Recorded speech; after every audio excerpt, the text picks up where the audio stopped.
السلام علیکم ورحمۃ اللہ وبرکاتہ۔ اعوذ باللہ من الشیطان الرجیم، بسم اللہ الرحمن الرحیم۔ رب اشرح لی صدری ویسر لی امری واحلل عقدۃ من لسانی یفقہوا قولی۔ اللہم صل علی محمد وآل محمد وعجل ولیک الفرج۔ ابتدا اور حمد و ثنا ہے اس پاک پروردگار عالم کے لیے کہ جس نے انسان کو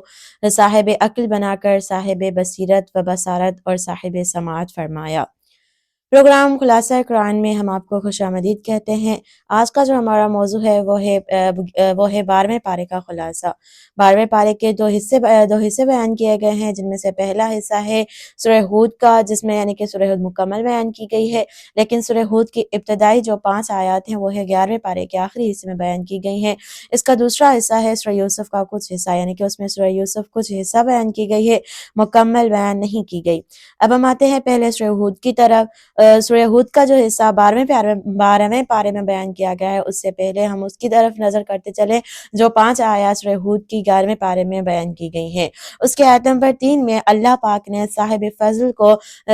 فضل کو فضیلت عطا کرنے کا ذکر کیا ہے۔ اب احادیث بیان کرتی ہیں کہ ان صاحب فضل سے مراد کوئی اور نہیں کہ جن کو فضیلت دی گئی ہے، بلکہ وہ حضرت امام علی بن ابی طالب علیہ السلام کی ذات مراد ہیں۔ اب ہم آتے ہیں 12ویں پارے کے اس حصے کی جانب کے جس میں یعنی کہ سورہ ہود بیان کی گئی ہے۔ مفسرین قرآن بیان کرتے ہیں کہ اس میں یعنی کہ سورہ ہود میں 4 موضوعات پر گفتگو کی گئی ہے، جس میں سب سے پہلا جو موضوع ہے وہ ہے قرآن کی عظمت۔ اللہ پاک کے پاک کتاب کی عظمت بیان کی گئی ہے کہ یہ ایسی محکم دلیلوں والی کتاب ہے کہ جو یعنی کہ اپنے آیات میں، اپنے مضامین میں، اپنے مفاہیم میں اتنی محکم ہے کہ اس میں نہ کوئی فساد ہے، نہ کوئی خلل ہے، نہ کوئی تناقض ہے، نہ کوئی تضاد ہے۔ کیونکہ یہ اس خدا کی جانب سے ہے جو حکیم بھی ہے، جو خبیر بھی ہے۔ قرآن کے محکم ہونے کی ایک اور دلیل یہ ہے، قرآن کی عظمت کی ایک اور دلیل یہ ہے کہ جب یعنی کہ کافرین نے اس پاک کلام کو ایک انسانی کلام سمجھا تو اللہ پاک نے انہیں ایک چیلنج عطا کیا کہ اگر تم یعنی کہ اس پاک کلام کو ایک انسانی کلام سمجھتے ہو تو تم سے جتنا ہو سکے تم اس جیسی یعنی کہ 10 آیات یا 10 سورے بنا کر لاؤ، پھر چاہے اس میں تم اپنے یعنی کہ مصنوعی خداؤں کا اپنا یعنی کہ مددگار ہی کیوں نہ بنا لو، لیکن تم ایسا بالکل نہیں کر سکتے۔ اب ہم آتے ہیں اس کے دوسرے موضوع کی جانب کہ جو ہے توحید اور دلائل توحید بیان کیے گئے ہیں۔ اس میں اللہ پاک کی عظمت بیان کی گئی ہے، اللہ پاک کے رازق ہونے کا بیان کیا گیا ہے کہ اللہ پاک وہ رازق ہے جو یعنی کہ ہر جاندار چیز کو رزق عطا کرتا ہے، چاہے وہ جن ہو، چاہے وہ انس ہو، چاہے وہ زمین پر رہنے والا ہو، چاہے وہ زمین پر رینگ کر چلنے والا کوئی حشرات الارض ہو، یا چاہے وہ سمندر میں رہنے والی مچھلیاں ہوں، یا چاہے وہ پتھر کے اندر رہنے والا کیڑا ہو، ہر جن و بشر کو رزق پہنچانے والی ذات اللہ پاک کی ہے۔ اس زمین و آسمان کو خلق کرنے والی ذات اللہ پاک کی ہے۔ اس کے علاوہ اس کا جو تیسرا موضوع ہے اس میں 7 انبیاء کا ذکر کیا گیا ہے، رسالت کا ذکر کیا گیا ہے، اور اس کے ضمن میں 7 انبیاء کے واقعات مختصر قصے بیان کیے گئے ہیں کہ جن میں سے پہلا قصہ ہے حضرت نوح علیہ السلام کا کہ جب انہوں نے اللہ پاک کا پیغام پہنچایا لیکن ان کی قوم نے ان کا انکار کیا، تو اللہ پاک کے حکم سے انہوں نے ایک کشتی نجات بنائی کہ جو ماننے والے تھے وہ اس میں سوار ہو گئے اور نجات پا گئے، اور جو ماننے والے نہیں تھے، جو انکار کرنے والے تھے، وہ پانی میں اللہ کے عذاب میں غرق ہو گئے۔ اب ہم آتے ہیں دوسرے نبی کی جانب، حضرت ہود علیہ السلام کی جانب۔ ان کی قوم میں سے جو ایمان لے آیا وہ اللہ تعالیٰ کی پناہ میں آ گیا، اللہ تعالیٰ کی رحمت کے سائے میں آ گیا، اور جو منکر بن گئے وہ اللہ تعالیٰ کے عذاب کے نیچے دب کر مر گئے۔ ان پر جو عذاب آیا وہ ایک طوفان کی صورت میں عذاب آیا، جو یعنی کہ ان پر عذاب آیا۔ اب ہم آتے ہیں تیسرے نبی کی جانب، حضرت صالح علیہ السلام کی جانب۔ حضرت صالح علیہ السلام کی قوم کو اللہ پاک نے ان کی فرمائش پر اللہ پاک نے ایک پہاڑ سے ایک اونٹنی کو نکالا، لیکن ان کی قوم نے وہاں پر بھی ناشکری کی اور اس اونٹنی کو مار ڈالا۔ اللہ پاک نے عذاب کی صورت میں ان پر عذاب ڈالا اور یعنی کہ ان کو بھی اس دنیا سے غرق کر دیا۔ اب ہم آتے ہیں چوتھے نبی کی جانب، حضرت ابراہیم علیہ السلام۔ حضرت ابراہیم علیہ السلام کے قصے میں ہمیں اللہ پاک کی ایک قدرت کا نظارہ نظر آتا ہے، یعنی کہ ان کی زوجہ کو اللہ پاک نے بڑھاپے کی عمر میں حضرت اسحاق نبی اللہ جیسا بیٹا عطا فرمایا کہ جسے حضرت یعقوب ہوئے، حضرت یعقوب علیہ السلام سے حضرت یوسف ہوئے، یعنی کہ یوں اس ایک ضعیف عورت کے ذریعے ایک نبی کی نسل آگے بڑھی۔ اب ہم آتے ہیں حضرت لوط علیہ السلام کے، جن کا 5ویں نمبر پر قصہ بیان کیا گیا ہے۔ ان کی قوم بڑی ہی بدکار قوم تھی۔ ان میں ایک بیماری یہ تھی کہ وہ عورتوں کے بجائے، ان کے جو مرد تھے وہ عورتوں کے بجائے مردوں کی طرف مائل ہوتے تھے۔ جب اللہ پاک کے نبی نے انہیں ہدایت کا راستہ دکھایا کہ تم یعنی کہ لڑکیوں سے ازدواج کر لو، لیکن وہ پھر بھی نہ مانے۔ اللہ پاک نے کچھ فرشتوں کو نوجوان لڑکوں کی صورت میں بھیجا، ان کے بدکار قوم نے ان تک کو نہ چھوڑا، ان تک رسائی حاصل کر لی۔ جب اللہ پاک کی یعنی کہ اللہ پاک کو جب جلال آیا تو اللہ پاک نے ان کی بستی کو ہی زمین سے اٹھا کر الٹ کر دیا، اور اس عذاب کی صورت میں ان کی قوم بھی غرق ہو گئی۔ اب ہم آتے ہیں چھٹے نبی کی جانب کے جو ہے حضرت شعیب علیہ السلام۔ حضرت شعیب علیہ السلام ان کی قوم یعنی کہ ان کی قوم جو تھی وہ ناپ تول میں کمی کیا کرتی تھی۔ جنہوں نے نبی پاک کی بات مانی ان کو اللہ پاک نے اپنی پناہ میں رکھا، اپنی رحمت میں رکھا، اور جنہوں نے اللہ پاک کے پیغام کا انکار کیا اللہ پاک نے ان پر چیخ کا عذاب نازل کیا۔ اب ہم آتے ہیں ساتویں اور آخری نبی کی جانب جو ہے حضرت موسیٰ علیہ السلام۔ فرعون نے ان کی بات نہیں مانی اور اللہ پاک نے بھی ان پر عذاب کی صورت میں اللہ پاک نے بھی ان پر عذاب نازل کیا اور ان کو اس زمین سے غرق کر دیا۔ ان واقعات میں جو ہمیں حکمت نظر آتی ہے وہ یعنی کہ ان واقعات میں عقل والے کے لیے، فہم والے کے لیے، اہل بصیرت کے لیے ان میں بہت ایک بے پناہ عبرت اور نصیحتیں شامل ہیں۔ دوسری طرف ان واقعات کے ذریعے حضرت رسول اکرم صلی اللہ علیہ وسلم کو اور تمام اہل اسلام میں جو سچے مومن ہیں ان کو تسلی دی گئی ہے اور یوں ان کے ایمان کو سراہا گیا ہے۔ اور ان واقعات کے ذریعے اللہ پاک نے اپنے رسول کو استقامت کا حکم دیا ہے کہ فصبر کما امرت اے رسول، جس طرح آپ کو حکم دیا گیا ہے اسی طرح صبر کرو۔ یہ وہی آیت ہے کہ جس کے متعلق رسول خدا صلی اللہ علیہ وآلہ وسلم نے فرمایا کہ سورہ ہود کے اس حکم نے اور سورہ واقعہ نے مجھ رسول کو ضعیف کر دیا ہے، بوڑھا کر دیا ہے۔ سورہ ہود کی آیت نمبر 112۔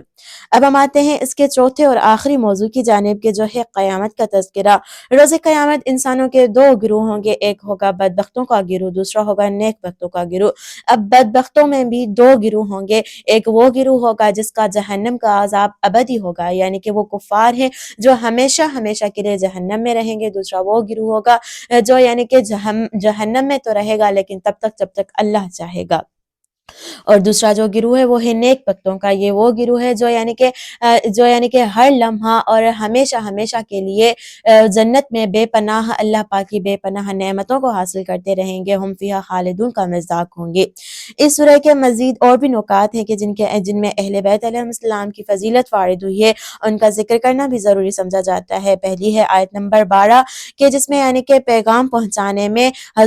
جس پیغام کے پہنچانے میں رسول خدا صلی اللہ علیہ وآلہ وسلم کو خوف تھا کہ لوگ اس کو قبول نہیں کریں گے، وہ پیغام کوئی اور نہیں تھا بلکہ امام علی بن ابی طالب علیہ السلام کی ولایت کا پیغام تھا کہ جس کو پہنچانے میں رسول خدا صلی اللہ علیہ وسلم کو خوف تھا کہ لوگ اس کو قبول نہ کریں گے۔ اس کے علاوہ جو دوسرا نقطہ بیان کیا گیا ہے وہ ہے آیت نمبر 17 کہ جس میں رسول خدا پر نازل کردہ معجزہ بیان کیا گیا ہے، قرآن یعنی کہ پاک کلام کتاب قرآن مجید، اور اس پر ایک گواہ کا ذکر کیا گیا ہے۔ اب یہاں پر یہ مفسرین بیان کرتے ہیں کہ یہ گواہ کوئی اور گواہ نہیں بلکہ حضرت امام علی بن ابی طالب علیہ السلام کی ذات ہے کہ جو یعنی کہ یہ وہ ناطق قرآن ہے جو سامت قرآن کا گواہ بنے گا۔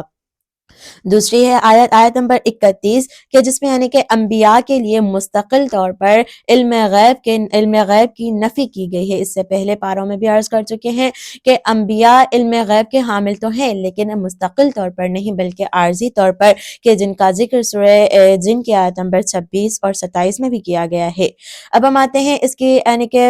ایک اور نقطے کی جانب کے جو ہے آیت نمبر 46 کہ جس میں قرآن کی نگاہ میں کسی کا اہل ہونا اس کے خاندان سے رشتہ داری سے تعلق نہیں رکھتا، بلکہ جس طرح اللہ پاک نے حضرت نوح علیہ السلام کے فرزند کو جو ان کا یعنی کہ جنہوں نے حضرت نوح علیہ السلام کا کہا نہ مانا ان کو ان کے اہل سے نکال دیا ہے، اسی طرح یعنی کہ رشتہ دار تعلق ہونا اہل کو ثابت نہیں کرتا۔ اب ہم آتے ہیں اس کے ایک اور نقطے کی جانب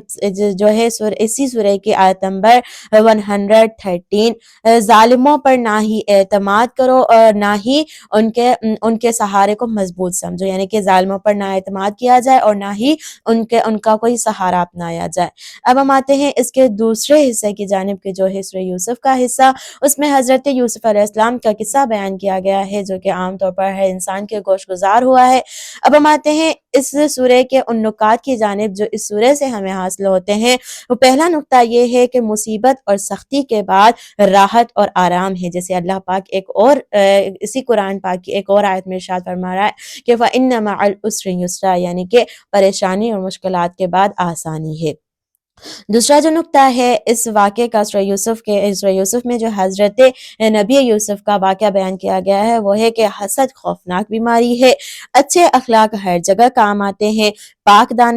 دامنی تمام بھلائیوں کا سرچشمہ ہے، یعنی کہ انسان میں اگر ہر نیکی پائی جاتی ہو لیکن اگر اس میں پاک دامنی نہ ہو تو اس کی وہ نیکیاں، اس کی وہ اچھائیاں کسی کام کی نہیں ہے۔ اگر پاک دامنی ہوگی تو یہ تمام نیکیوں کا سرچشمہ بنے گی۔ نامحرم مرد اور عورت کا اختلاط میں ملنا جائز نہیں ہے، اور اس کے علاوہ ایمان کی برکت سے مصیبت آسان ہو جاتی ہے، یعنی کہ اگر انسان مصیبت میں ہو اور اس کے اندر اللہ پاک پر ایمان مضبوط ہو تو وہ مصیبت نہیں بلکہ آسانی میں تبدیل ہو جاتی ہے۔ اس کے بعد جو دوسرا نقطہ بیان کیا گیا ہے وہ ہے معصیت پر مصیبت کو فوقیت دینا، یعنی کہ اگر انسان پر کبھی کوئی ایسا مرحلہ آ رہا ہے کہ وہ معصیت کرنے پر مجبور ہو رہا ہے اور اگر معصیت نہ کرے گا تو اس پر مصیبت آئے گی، تو اللہ پاک فرما رہا ہے کہ تم معصیت کو چھوڑ کر مصیبت کو فوقیت دو، یعنی کہ تم مصیبت اپنے اوپر برداشت کرو لیکن یعنی کہ میری نافرمانی نہ کرو۔ اس کے علاوہ یہ بتایا گیا ہے کہ داعی یعنی کہ جو اللہ کی طرف بلانے والا ہوتا ہے وہ قید خانے میں بھی خاموشی اختیار نہیں کرتا بلکہ اپنے تبلیغی کام پر ہمیشہ سرشار رہتا ہے۔ اس کے علاوہ جو دوسرے موضوع یعنی کہ اس سورہ میں بیان کیے گئے ہیں وہ ہے مواضع تہمت سے بچنا چاہیے۔ جو حق پر تھا اس کی سب نے گواہی دی، اللہ نے گواہی دی، خود حضرت یوسف علیہ السلام نے گواہی دی، عزیز مصر کی بیوی نے گواہی دی اور تمام عورتوں نے گواہی دی اور عزیز مصر کے خاندان کے ایک فرد نے بھی گواہی دی۔